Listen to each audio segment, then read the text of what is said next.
ये वो उनका काम कर रहे हैं। लेकिन अगर मैं बोलूँ कि नहीं मुझे नीचे नहीं जाना है, मैं यहीं रह के काम करूंगी सोल फॉर्म में यानी नॉन फिजिकल फॉर्म में, तो फिर कैसा होता है, जैसे कि हम कई बार सुनते हैं ना, अरे 5वीं मंजिल से बच्चा गिर गया और बिल्कुल बच गया, जाके रखो साइया, मार सके ना कोई।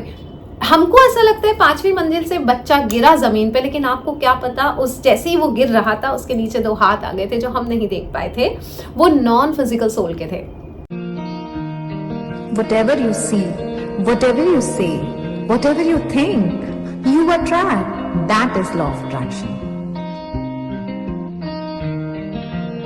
आज ये वीडियो है निशी जैन के लिए। बहुत दिन से सोच रही थी, आपका आई थिंक थर्सडे को मुझे भेजा था आयुषी ने, प्रारंभ से प्रारब्ध तक निशी जैन, आपका ये मैसेज आया इस बुक के बारे में। तो बहुत दिन से सोच रही थी, आज टाइम मिला। My divine gratitude to Anjana ma'am, Piyush ji, Anjana ma'am team and all souls in this journey out of the soul experience. At the end, I was full of gratitude and tears in my eyes. Please give my gratitude to Anjana ma'am and all divine souls. After reading this masterpiece, I have lots of questions in my mind. So yes, Nishi, this video is for you. और I can completely understand, ये जो book है इसमें इतने सारे सवाल मन में आते हैं जब तक आपको उस चीज़ का एक अनुभव नहीं हो। So yes, I'm here to answer you. So आपका पहला सवाल है, after reading this masterpiece I have lots of question in my mind like how should I contribute my blessings to 5th dimensional energies. Okay, so जो लोग भी ये video देख रहे हैं उनको मैं बताना चाहती हूँ, प्रारंभ से प्रारंभ तक जो बुक है पीयूष जी की यात्रा, ये डेफिनेटली नॉन फिजिकल फॉर्म में जो भी इस यूनिवर्स में है ये उनके बारे में है, जिसमें से ये पीयूष जी हैं जो नॉन फिजिकल फॉर्म में 5th डायमेंशन या मैं बोलूँ 7th 8th डायमेंशन या 11th डायमेंशन में रहते हैं। सो ये उनकी जर्नी की कहानी है जो मेरा निजी अनुभव है, और बहस का मुद्दा हो सकता है, ये चीज़ें होती हैं नहीं होती हैं, ये अनुभव की बातें होती हैं। जिसने भगवान देखे उसका अनुभव है, मैंने देखे, लेकिन वो चाह के भी आपको उसको प्रमाणित नहीं कर सकता जब तक आपके पास वो अनुभव नहीं है। सो भगवान, शैतान, सोल्स, भूत, ये सारी चीज़ें जो हैं वो अनुभव की बातें हैं कि आपके पास वो क्या अनुभव है। सो हम जब 3rd डायमेंशन यानी अर्थ पे रहते हैं तो हम 3rd डायमेंशन में रहते हैं, और 3rd डायमेंशन में ही सुख दुख होते हैं। अगर आप हायर डायमेंशन में रहते हो वहाँ पे सुख और दुख नहीं होते, वहाँ पे एक ही इमोशन रहता है, that is very very easy and relax emotion. वो अलग सब्जेक्ट है जहाँ पे मैं 5th डायमेंशनल या हायर डायमेंशनल एनर्जीज की बात करती हूँ। बट इन्होंने जो सवाल किया अभी मैं उसका जवाब दूंगी, how should I contribute my blessings for 5th dimensional energies. So Nishi, अगर कोई नॉन फिजिकल फॉर्म में है, इसका मतलब वो उस तरह से सर्व कर रहा है। बट कई बार कुछ सोल्स होती हैं जिन्हें बॉडी नहीं मिली है and still they are craving for कि नहीं हम फिर पृथ्वी पे जाएंगे और हमें काम करना है और हमें बॉडी चाहिए। सो आप कैसे कंट्रीब्यूट कर सकती हैं? आप उन सबके लिए प्रे कर सकती हैं कि आप ये बोलें कि जो भी सोल्स हैं जो इस पृथ्वी पे वापस आके ह्यूमन फॉर्म में मनुष्य जीवन में जीकर काम करना चाहती हैं, मैं प्रे करूंगी कि आपको एक बॉडी ज़रूर मिले और आप यहाँ पे आके अपने पर्पस को या सोल पर्पस को सर्व कर सकें।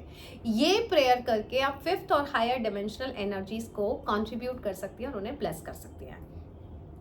आपका सेकंड क्वेश्चन है, can I also connect with divine energies. So इसका जवाब यह है Nishi, everyone is connected with divine energies. Divine energies का नाम गणपति हो सकता है, शिव जी हो सकता है, या फिर ये पीयूष जी। पीयूष जी कौन है? फॉर एग्जाम्पल, मैं कल इस दुनिया को छोड़ के चली जाऊँ, कल यमराज आ जाए मुझे लेने, तो अगर मैं अच्छे स्वभाव की होंगी तो मैं सोल फॉर्म में भी अच्छा काम करूंगी, दैट इज डिवाइन एनर्जीज। अगर मैं गलत मनुष्य रही होंगी या मेरा व्यवहार गलत होगा तो मैं हो सकता है कि सोल फॉर्म में भी गलत काम करूंगी, जिसको हम कई बार कहते हैं ना शैतानी शक्तियां या परेशान करने वाली शक्तियां जो होती हैं नॉन फिजिकल फॉर्म में, जिनके अनुभव कईयों को हुए हैं। सो यहाँ पे मैं बताना चाहूंगी, can I also connect with divine energies. ये सब प्रारब्ध की बातें हैं, जैसे कि मेरी बुक का नाम है प्रारंभ से प्रारब्ध तक। तो जब तक ये प्रारब्ध नहीं होगा तब तक हर कोई डिवाइन एनर्जी से कनेक्ट नहीं हो सकता। जैसे मैं गणपति की ही बात कर लूँ, गणपति के मैं कई बार आपको कुछ वीडियोस भी दिखाना चाहूंगी, और मेरे पास बहुत सारे मेरे सीसीटीवी की रिकॉर्डिंग्स होती हैं कि मैं मन में कुछ सवाल करती हूँ और गणपति फूल गिरा देते हैं। ये कनेक्शन जो बनता है ना, ये सालों साल बाद बन पाता है। When you are so on the right path, you are not harming anybody, और या फिर आप सच के रास्ते पे चल रहे हैं, बहुत प्योर है। भगवान से कनेक्ट होने के लिए सबसे आपको पहले प्योर होना पड़ेगा, और प्योर होने पे भगवान आपसे कनेक्ट हो गया तो वो आपको हर रोज उसका अनुभव भी देगा और प्रमाण भी देगा कि यू आर कनेक्टेड। तो अगर आपका ये जवाब बोलूं कि कैन यू कनेक्ट, तो yes you can connect, but you have to be very very pure soul. सच बोलें, दुनिया से मतलब नहीं रखें। अगर कोई गलत कर रहा है तो गलत के खिलाफ बोलें, अगर कोई सच बोल रहा है तो सच का साथ दें। जब मर्जी हो तब, जितना हिम्मत हो उतना किसी की मदद कर पाए। मदद करने में भी सही इंसान को मदद करने का विजडम हो। गलत हाथों में पैसा, ऐसे बहुत सारे पुण्य और पापों की लिस्ट होती है। कई बार अनजाने में हम जो पुण्य कर रहे हैं उससे पाप भी हो जाता है, जिसके लिए मैं कई बार होपोनोपोनो प्रेयर बताती हूँ कि जाने अनजाने में हमसे कोई गलत कर्म हो गया हो, है ना। तो वो इसीलिए होता है कि जाने अनजाने में हम जिस चीज को पुण्य समझ रहे होते हैं वो कई बार पाप भी बन जाता है। फॉर एग्जाम्पल, कोई गलत है और गलत के साथ आप जाके खड़े भी हो गए और आपको पता भी नहीं है कि वो गलत है कि नहीं है, तो भी वो आपका कर्म ऐड कर देता है। सो अगर आप प्योर हो जाएंगे, सच्चे रास्ते पे चलेंगे, और मैं तो कहूंगी सिर्फ भगवान का नाम लेंगे, तो बहुत जल्दी डिवाइन एनर्जीज आपसे कनेक्ट हो सकती है। और दूसरा प्रारब्ध, ऑब्वियसली मतलब सालों का प्रारब्ध होता है और जन्मों का प्रारब्ध होता है। आपका तीसरा क्वेश्चन है what were their karma so दो souls are in the fifth dimensional world. So yes, उनका कर्मा ही है जो वो हायर डिमेंशंस में है। सो मृत्यु के बाद क्या होता है ना निशी, फॉर एग्जाम्पल हम कहते हैं, जब मैं आपको बताती हूँ कि birthdays are very very special, वो क्यों बोलती हूँ, क्योंकि जब ऊपर वाला आपको बोलता है कि सुनो धरती पे जाओ, मैं तुम्हें धरती पे भेज रहा हूँ और तुम्हें काम करना है मेरा, that is what soul purpose is, इसीलिए हमें भेजा गया है यहाँ पे काम करने के लिए। ऐसे में अगर आप मना कर दे भगवान को कि नहीं मुझे नहीं जाना है, मैं तो यहीं रहूंगी, तो भगवान आपको जबरदस्ती कभी नहीं भेज सकते। इसलिए कहते हैं ना, सोल खुद चूज करती है अपना परिवार, अपना शहर, वो कहाँ पैदा होना चाहती है। तो सोल को ये अधिकार होता है चूज करने का, और सोल ना कर देगी तो भगवान कभी जबरदस्ती उसको पृथ्वी पे नहीं भेजेंगे। तो यहाँ पे जो आपका क्वेश्चन है व्हाट आर देयर कर्मास, तो आप जब बहुत अच्छे इंसान होते हो, अच्छा काम करते हो, फिर जब मृत्यु के बाद ऊपर जाते हो और भगवान बोलता है कि सुनो अब ये काम करना है, तो ये वो जो काम है फिजिकल बॉडी में करना है या नॉन फिजिकल बॉडी में करना है, ये आपकी मर्जी है। आप बोलेंगे ओके मैं धरती पे जाके करूंगा, तो जैसे हम हैं, बहुत सारे साधु संत हैं, बहुत सारे लाइफ कोचेस हैं जो अच्छा काम कर रहे हैं, ये वो उनका काम कर रहे हैं। लेकिन अगर मैं बोलूँ कि नहीं मुझे नीचे नहीं जाना है, मैं यहीं रह के काम करूंगी सोल फॉर्म में यानी नॉन फिजिकल फॉर्म में, तो फिर कैसा होता है, जैसे कि हम कई बार सुनते हैं ना, अरे 5वीं मंजिल से बच्चा गिर गया और बिल्कुल बच गया, जाके रखो साइयां, मार सके ना कोई। हमको ऐसा लगता है 5वीं मंजिल से बच्चा गिरा जमीन पे, लेकिन आपको क्या पता उस जैसे ही वो गिर रहा था उसके नीचे 2 हाथ आ गए थे जो हम नहीं देख पाए थे, वो नॉन फिजिकल सोल के थे और बच्चा बच गया। इंसान लोग बोल रहे हैं जाके रखो साइयां, मार सके ना कोई। हमने इस तरह के कई वीडियोस देखे हैं कि कोई ऐसे रोड पे जा रहा है और ट्रेन, या रोड पे जा रहा है या ट्रेन ट्रैक पे जा रहा है, सडनली किसी ने हाथ खींच लिया और ऐसे ट्रेन निकल गई, है ना। ऐसे कार जा रही है, सडनली किसी ने बचा लिया। ये जो सडनली कोई बचा रहा होता है, जो हमको दिख नहीं रहा होता है, ये वो सोल्स होती हैं जिनसे ऊपर वाला काम करवा रहा होता है नॉन फिजिकल फॉर्म में।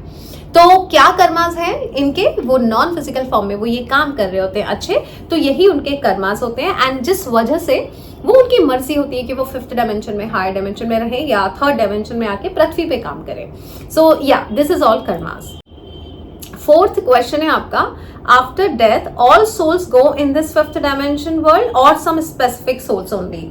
ओके, यहाँ पे मैं जन्म और मृत्यु का, ये बहुत डीप क्वेश्चन है जिसके बारे में मुझे बहुत अच्छे से मेरी गुरुजी ने अभी 2 दिन पहले ही एक्सप्लेन किया था, जब मैं 2 दिन पहले उनसे मिलने गई थी और मैंने यही सब जाना था। तो इसके बारे में मैं यहाँ वीडियो में नहीं, किसी दिन अच्छा वेबिनार लूंगी, सोलफुल बातें वापस से एक बार, जहाँ पे मैं जन्म और मृत्यु के बारे में बहुत अच्छे से बताऊंगी। जैसे कि बहुत सारे सवाल होते हैं कि इमीडिएटली जन्म नहीं मिलता है, डिपेंड करता है, इस पे कोई एक आंसर नहीं है, डिपेंड करता है आपका और ऊपर वाले का लेखा जोखा क्या है, आपने इस पृथ्वी पे आके क्या किया, और फिर उस बेसिस पे, उन कर्मास के बेसिस पे आप ऊपर वाले से क्या डिमांड कर सकते हो। आप ये भी बोल सकते हो नहीं मुझे जाना ही नहीं, मैं तो यहीं रह के काम करूंगी, तो you are in a higher dimension. और अगर नहीं तो आपको सुधरने का भी मौका दिया जाता है। इट्स अ डिटेल नॉलेज जो मुझे पीयूष जी ने दिया है, कमल ने दिया है, गुरु जी ने दिया है जन्म और मृत्यु के बारे में, तो वो हम डेफिनेटली किसी एक वेबिनार में बहुत डिटेल में बात करेंगे। आपका 5th क्वेश्चन है, मोक्ष इज रियली एज इजी और मुक्ति means to take another birth on this planet earth? Okay, moksha is जब आप या तो दूसरा जन्म ले लें या जन्म और मृत्यु से फ्री हो जाए, दैट इज अगेन मोक्ष। जब हम कहते हैं कि अरे उसको तो मोक्ष मिल गया, वो जन्म और मृत्यु की साइकिल से बाहर निकल गया, no no no, it's not necessary कि वो जन्म और मृत्यु की साइकिल से बाहर निकल गया। मेरी मृत्यु हुई कल और मैं लटकी हुई नहीं हूं। लटकी हुई मतलब ऐसा डायमेंशन जहां पे मैं कुछ भी नहीं कर पा रही हूँ और मुझे कोई काम भी नहीं दिया गया है और मैं परेशान हो रही हूँ और मुझे पृथ्वी पे भी आने को नहीं दिया जा रहा है, वो होता है अटकना। लेकिन मेरी कल मृत्यु हुई और 10 दिन या बाद या 15 दिन बाद मेरा वापस से जन्म मिल गया, उसको भी एक भाषा में मोक्ष बोलते हैं। इसका और डिटेल में आंसर बहुत अच्छे से एक्सप्लेन करूंगी। मेरे गुरुजी ने बहुत अच्छे से मोक्ष वर्ड का मतलब समझाया था। इसके लिए वेबिनार में हम बात करेंगे, क्योंकि ये वीडियो यूट्यूब पे जाता है, कईयों को ये सब्जेक्ट समझ ही नहीं आता है तो वो समझ भी नहीं पाएंगे, लेकिन हाँ, समझने के लिए जब मैं वेबिनार लूंगी तो सब आ सकते हैं। Why did Piyush ji choose Muslim family? And endless questions are coming in my mind. I hope Anjana ma'am will answer the question. Okay, why did Piyush ji choose Muslim family? Piyush ji ने नहीं choose किया था Muslim family. Piyush ji को काम दिया गया था, जिस मुस्लिम फैमिली में वो पैदा हुए हैं वहां पे कोई मुसीबत है जिसकी वजह से उनको कह के भेजा था कि पीयूष जाओ, तुमको ये काम करके फिर वापस आना है। तो वो काम करने गए हैं। तो जब ऊपर वाला आपको काम देता है और सही काम देता है तो फिर आप ये नहीं देखते हो कि हिंदू फैमिली है कि मुस्लिम फैमिली है। ये हिंदू और मुस्लिम हम सब ने बनाए हैं, सब सोल्स हैं। तो जब आप सोल फॉर्म में रहते हो तो आपको हिंदू मुस्लिम, दिन रात, टाइम, ये सब कुछ नहीं होता हायर डायमेंशन में। तो ये क्वेश्चन 3rd डायमेंशन वाले हम ह्यूमंस के रहते हैं, हिंदू, मुस्लिम, सिख, ईसाई, दिन रात, अमेरिका, इंडिया, ये सब हायर डायमेंशंस में होता ही नहीं है। When I talk about energies, मैं वही बोलती हूँ, ये पूरे ब्रह्मांड में हम इतनी सी एनर्जी, एक डॉट है। अब वो डॉट ऐसे ऐसे ऐसे से घूम रही है। अब ऐसे जो घूम रही है वो कहीं अमेरिका है, कहीं लंदन है, कहीं यूरोप है। सो ये चीजें हैं।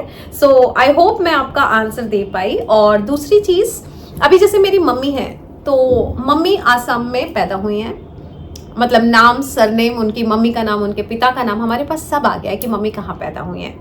It's a vast subject to understand life and death, to understand souls, to understand higher dimensions.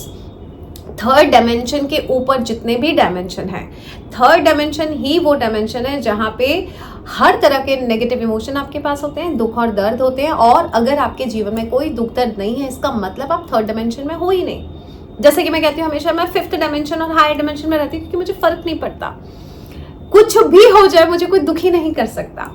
सो ये होता है when you can continuously stay on a higher dimension, मतलब जन्म मृत्यु आपको हिला नहीं पाए, सुख और दुख आपको हिला नहीं पाए, 40 रुपए और 40 करोड़ रुपए से भी आप कभी हिल नहीं पाए। सो वो बहुत सारी चीजें, क्योंकि जब आप हायर डिमेंशन में एनर्जी समझने लगते हो तो ये सब चीजें 3rd डायमेंशन की इल्यूजन होता है, जो कि सिर्फ पृथ्वी पे होता है, जो हम पृथ्वी पे 3rd डायमेंशन में रहते हैं। Once you're on a higher dimension, ये सारे सवाल जवाब सारे खत्म हो जाते हैं। सो इस सब्जेक्ट पे निशी, मुझे ऐसा लगता है कि हम एक वेबिनार ले लें, सोलफुल बातें सोल से। और उसके पीछे एक और रीजन है, 2025 जो आने वाला है वो बहुत तकलीफ लेके आने वाला है बहुतों के लिए। आई होप निशी मैंने आपकी बातों का जवाब दे दिया। और भी कोई क्वेश्चन होंगे तो सोलफुल बातें अपन जरूर शुरू करेंगे, और जिस दिन भी मैं डिक्लेयर करूंगी आप आके ज्वाइन कर सकते हो। जितने सवाल मुझसे जन्म, मृत्यु, ईश्वर, पाताल लोक, पृथ्वी लोक, मृत्यु लोक, जितने भी सवाल पूछने आप मेरे से सारे सवाल पूछ सकते हैं। इतना ज्ञान मुझे मेरे गुरुजी ने दिया है, पीयूष जी ने दिया है। सो हम डिटेल डिस्कशन करेंगे सोलफुल बातें सोल की जब भी लूंगी मैं। Thank you so much Nishi ये सवाल करने के लिए। आई अंडरस्टैंड कि ये बुक पढ़ने के बाद बहुत सारे सवाल आते हैं। So love you and God bless you.